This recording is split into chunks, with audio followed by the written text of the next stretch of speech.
আপনি কি জানেন আমরা প্রতিদিন যেসব সহজ বাক্য বলি, যেমন আমি স্কুলে যাই, সে গান গায়, তুমি খেলো, এসব আসলে প্রেজেন্ট ইনডেফিনিট টেন্সের উদাহরণ। আজকে আমরা শিখব প্রেজেন্ট ইনডেফিনিট টেন্সের গঠন, ব্যবহার, উদাহরণ খুব সহজে। প্রেজেন্ট ইনডেফিনিট টেন্স কি? এটি হলো বর্তমান কালের সবচেয়ে সাধারণ রূপ। যেসব কাজ আমরা নিয়মিত করি, অভ্যাসে করি বা সর্বদা সত্য, সেসব বোঝাতে প্রেজেন্ট ইনডেফিনিট টেন্স ব্যবহার হয়।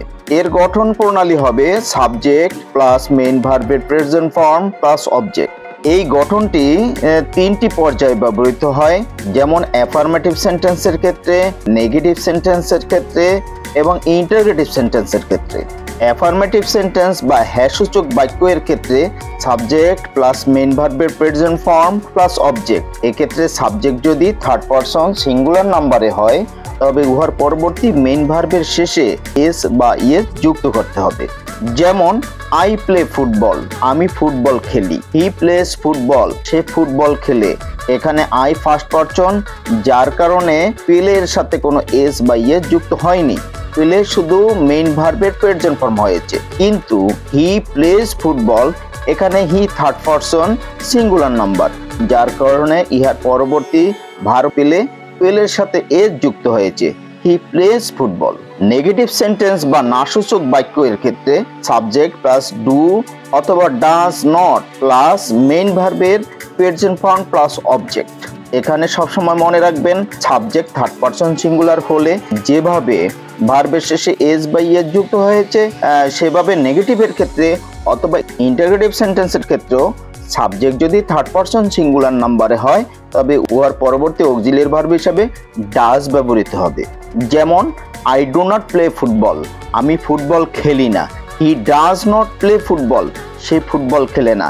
এখানে উপরের উদাহরণের ন্যায় হি থার্ড পারসন সিঙ্গুলার নাম্বার, এর জন্য পরে ডাজ বসেছে।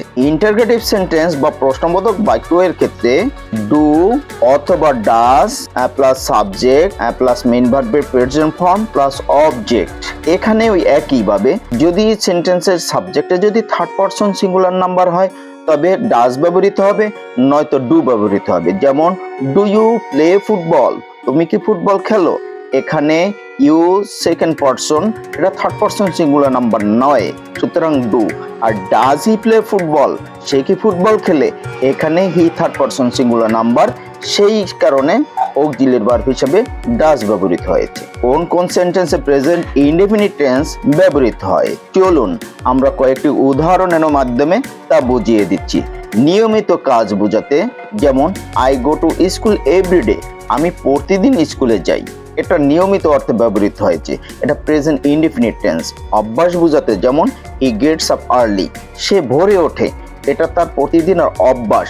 এই অভ্যাস বোঝানোর জন্য এই সেন্টেন্সটি প্রেজেন্ট ইনডেফিনিট টেন্সে হয়েছে। সার্বজনীন সত্য বোঝাতে, যেমন the sun rises in the east, সূর্য পূর্ব দিকে ওঠে, এটা চিরসত্য। তো সুতরাং এটা প্রেজেন্ট ইনডেফিনিট টেন্স। বন্ধুরা, তাহলে সংক্ষেপে বলি, প্রেজেন্ট ইনডেফিনিট টেন্স ব্যবহার হয় আমাদের অভ্যাস, দৈনন্দিন কাজ, সত্য ঘটনা বোঝাতে। গঠন খুব সহজ। ভার্বের প্রেজেন্ট ফর্ম ব্যবহার হয়, তবে সাবজেক্টটি থার্ড পারসন সিঙ্গুলার নাম্বার হলে উহার পরবর্তী ভার্বের শেষে এস অথবা ইয়েস যুক্ত হয়। এই টেন্স ভালোভাবে আয়ত্তে আনলে আপনার ইংরেজি বলার আত্মবিশ্বাস অনেক বেড়ে যাবে। ভিডিওটি যদি উপকারী মনে হয়, তবে লাইক, শেয়ার, কমেন্ট করতে ভুলবেন না। আমার ইউটিউব চ্যানেল আলোর দীক্ষা সাবস্ক্রাইব করুন। পাশে থাকা বেল আইকনটি ক্লিক করলে আমার আপলোডকৃত ভিডিওগুলো আপনারা পেয়ে যাবেন। ধন্যবাদ।